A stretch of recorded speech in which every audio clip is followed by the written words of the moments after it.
किसान भाइयों नमस्कार, एक बार फिर से आपका स्वागत है हमारे यूट्यूब चैनल पर। आज के इस वीडियो में जानकारी देंगे 100 बाई 100 फीट के तालाब में रोहू कतला पालने के फायदे और उसके बदले में अगर प्यासी पालते हैं तो कितना फायदा होगा, उसके बदले में अगर रूपचंदा पालते हैं तो कितना फायदा होगा।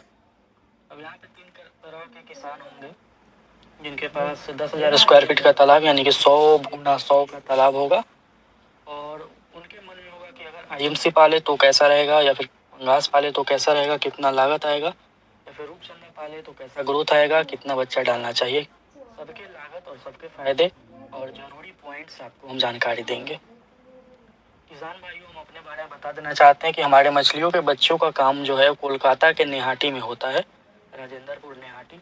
हावड़ा जंक्शन से हम आपके नज़दीकी रेलवे जंक्शन जो भी बड़ा वाला होता है वहाँ तक मछलियों के बच्चे सप्लाई करते आ रहे हैं, आज भी कर रहे हैं, आज भी भेजे हैं और आगे भी भेजेंगे।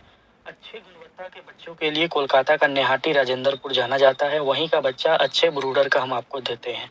अभी के टाइम में नए में रोहू कतला ग्रास कार्प सिल्वर कार्प सभी मछलियों के नए बच्चे आ रहे हैं, फर्स्ट ब्रीडिंग का, अच्छा क्वालिटी का, अच्छे ब्रूडर का, 4 किलो 5 किलो के कतले का, 2 किलो 2.5 किलो से ऊपर के रोहू का ब्रीडिंग हो रहा है। तो जयंती रोहू चाहिए, हाइब्रिड जीआई कतला, जेनेटिकली इम्प्रूव्ड कतला या फिर अमूर कार्प जो कि कॉमन कार्प का हाइब्रिड है, चाहिए होगा दिए हुए नंबर पर कॉल करके आप मंगवा सकते हैं। अच्छी गुणवत्ता का बच्चा डालिएगा, भले ही तालाब का साइज कम हो लेकिन ग्रोथ आएगा। ऐसे में किसान भाइयों के मन में ये आता है कि हम 50 बाई 50 फीट या 100 बाई 100 फीट ही मानिए यानी कि 100 लंबाई 100 चौड़ाई या कैसे भी करके 10,000 स्क्वायर फीट। तो 10,000 स्क्वायर फीट के तालाब में अगर रोहू कतला की हम बात करें तो रोहू कतला सभी किसान जानते हैं कि ग्रोथ कुछ कम आएगा, उत्पादन कम होगा। 100 बाई 100 फीट के तालाब में आप 1,000 पीस ही मात्र रोहू कतला डाल पाएंगे और उसमें भी जब आप 1,000 पीस रोहू कतला डालिएगा तो ग्रोथ जो है उसके भी ग्रोथ में समय लगेगा। ग्रोथ करेगा, ऐसा नहीं है ग्रोथ नहीं करेगा, लेकिन समय लगेगा। रोहू कतला डालने से अच्छा है, जो किसान चाहते हैं कम खर्च में 100 बाई 100 फीट के तालाब में करे तो कतला के बदले आप उसमें सिल्वर कर दे सकते हैं और मध्य लेयर के लिए ग्रास कार्प कर दे सकते हैं और नीचे के लिए कॉमन कार्प कर सकते हैं। तब आप 1500 बच्चे बड़े आसानी से पाल सकते हैं और उत्पादन ले सकते हैं। लेकिन अगर कोई किसान चाहता है कि हम पैसे लगाएं, पैसा लगाना चाहता है कोई किसान, अच्छा खासा बजट है उनके पास, तो वो प्यासी की तरफ आ सकते हैं। 100 बाई 100 फीट के तालाब में आप 5,000 प्यासी के बच्चे, 4 से 5,000 प्यासी के बच्चे बड़े आसानी से पाल सकते हैं बिना कोई दिक्कत के। 4,000 तो जरूर बहुत आसानी से पाला जाएगा, ग्रोथ भी आएगा। तो प्यासी पालने वाले किसान प्यासी का बच्चा 4 से 5,000 जरूर अपने तालाब में डाले और मछलियों का अच्छा ग्रोथ ले। जब प्यासी पालिएगा तो ऊपर से बर्ड नेट लगाना ना भूले। शुरू में जब बच्चा डालते हैं प्यासी का तो उसमें दाना जब देते हैं तो ऊपर आकर खाती है मछलियाँ दाना, तो शुरुआत में जो पंछी होते हैं वो उन्हें काफ़ी नुकसान करता है, प्रतिदिन 10-15 ऐसे करके खा जाता है। तो सुरक्षा आपको करना है अच्छे उत्पादन के लिए। प्यासी में आपको एक मछली पर 100 बाई 100 फीट का तालाब आप करते हैं तो 70 रुपया के आसपास प्यासी में खर्चा आता है। 100 लाइन के बच्चे की बात करें तो 6 रुपया 7 रुपया 5 रुपया के आसपास आता है। रूपचंदा की वही बात करें तो ये आप 2,500 से 3,000 बच्चे आप डाल सकते हैं, इससे ज़्यादा नहीं डाल सकते। 2,500 बच्चे से लेकर 3,000 बच्चे आप रूपचंदा के डाल सकते हैं। उससे अच्छा रहेगा कि प्यासी आप डाल दीजिए 3,000 और 1,000 आप उसमें रूपचंदा डाल दीजिए, तो अच्छा उत्पादन आपको मिलेगा। जब आप बच्चे डालिएगा प्यासी के शुरुआत से ही आपको 1 mm का 0.8 mm से शुरू करना पड़ता है। वो 1 mm 2 mm 3 mm 4 mm 5 mm 6 mm तक दाना जाता है। अब एक डाउट किसान भाइयों का रहता है कि दाना का रेट कैसे पड़ता है।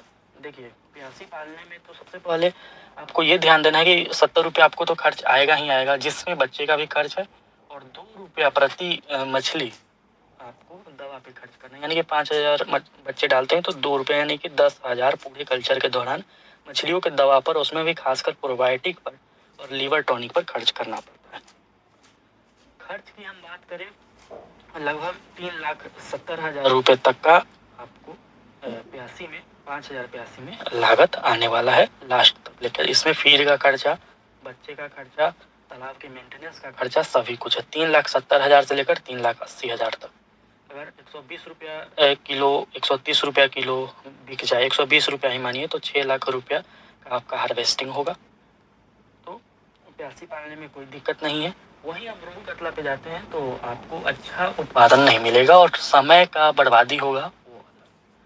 100 बाई 100 फीट का तालाब है, 50 बाई 50 फीट का तालाब है, तो हम आपको ये नहीं कहेंगे कि आप रोहू कतला डालिए, उसके बदले प्यासी डालिए या फिर सिंगी या देसी मांगुर की तरफ आइए, उसमें से आपको काफ़ी अधिक उत्पादन होगा। 100 बाई 100 फीट के तालाब से आप 30 से 35 हज़ार उसमें सिंगी या फिर देसी मांगुर डालकर अच्छा उत्पादन ले सकते हैं और 85 से 5 गुना ज़्यादा आप प्रॉफिट कमा सकते हैं देसी मांगुर और सिंगी से।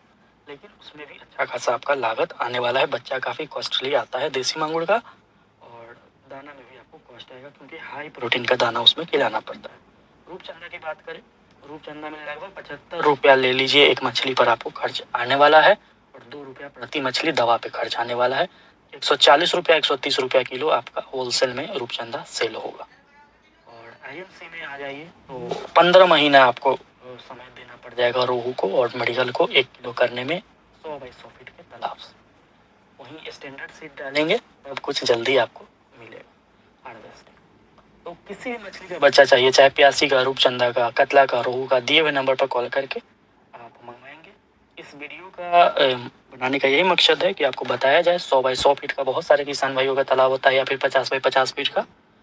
तो जो मात्रा बताया गया है उसी हिसाब से आप बच्चों को डालेंगे। 4000 प्यासी आपको 100 बाई 100 फीट में डालना है और 2500 रूपचंदा डालना है 100 बाई 100 फीट के तालाब में। 1000 रोहू कतला डालना है अगर आप डालना चाहते हैं तो। सब अलग अलग है। साथ में पालना चाहते हैं तो 3000 प्यासी 1000 रूपचंदा सबसे बेस्ट रहेगा। इसी को कीजिए, अच्छा उत्पादन आपको मिलेगा और अच्छा रेट भी मिलेगा। दोनों का कॉम्बिनेशन बहुत अच्छा रहता है।